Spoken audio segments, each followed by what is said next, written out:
உங்கள் வாழ்க்கையில் குரு உதவி எப்போது வரும்? ஒரு மனிதனின் வாழ்க்கையில் பெரிய மாற்றங்கள் திடீரென்று நிகழ்வதில்லை. அவை நிகழ வேண்டுமென்றால் ஒரு மறைமுக சக்தி செயல்பட வேண்டும். அந்த சக்தியே ஜோதிடத்தில் 9ஆம் பாவமும் அதன் அதிபதியும். 9ஆம் பாவம் என்பது வெறும் அதிர்ஷ்டம் அல்ல. அது முன் ஜென்ம கர்மாவின் சேமிப்பு. அது தெய்வ அனுகிரகத்தின் கதவு. அது சரியான நேரத்தில் வரும் உதவியின் முகவரி.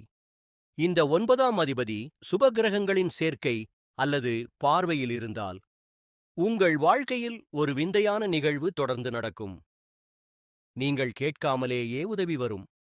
நீங்கள் தேடாமல் வழி திறக்கும். சிக்கலின் உச்சத்தில் நின்றபோது ஒரு கை உங்களை உயர்த்தும்.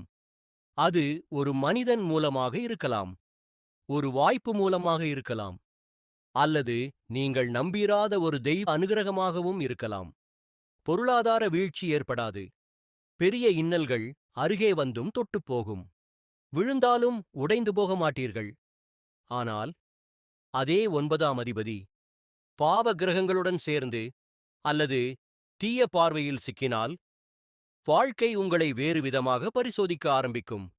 காரணமில்லாத தடைகள், நம்பியவர்களிடமிருந்து துரோகம், முயற்சித்ததும் உடைந்து போகும் சூழ்நிலைகள்.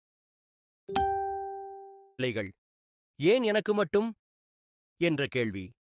இது தண்டனை அல்ல, இது கர்ம கணக்கு. இந்த இடத்தில்தான் ஒரு மிகப்பெரிய ரகசியம் மறைந்திருக்கிறது. இந்த இன்னல்களை நீங்கள் எப்படி எதிர்கொள்கிறீர்கள்?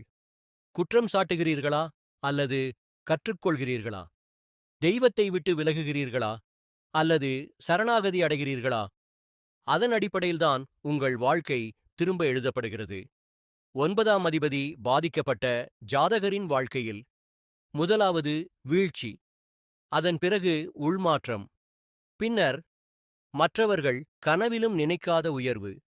இதனால்தான் பல பெரிய மனிதர்களின் வாழ்க்கையை பார்த்தால் ஒரு கட்டத்தில் அவர்கள் முற்றிலும் உடைந்திருப்பார்கள். ஆனால் அதே வாழ்க்கைதான் பின்னாளில் அவர்களை மற்றவர்களுக்கு வழிகாட்டியாக மாற்றியிருக்கும். இன்னல் வந்தால் பயப்பட வேண்டாம். அது உங்களை அழிக்க வரவில்லை. அது உங்களை வடிவமைக்க வந்திருக்கிறது. 9ஆம் அதிபதி பாதிக்கப்பட்டவன் சாதாரண மனிதனாக முடிவதில்லை. அவன் விழுந்து எழுந்த பிறகு அவனே மற்றவர்களுக்கு ஒளிகாட்டும் விளக்காக மாறுவான். இழப்பு வந்த பிறகே உண்மையான வளர்ச்சி. கண்ணீர் வந்த பிறகே கருணை. முறிவு வந்த பிறகே மெய்ஞானம். இதுதான் 9ஆம் பாவத்தின் மறைமுக உண்மை.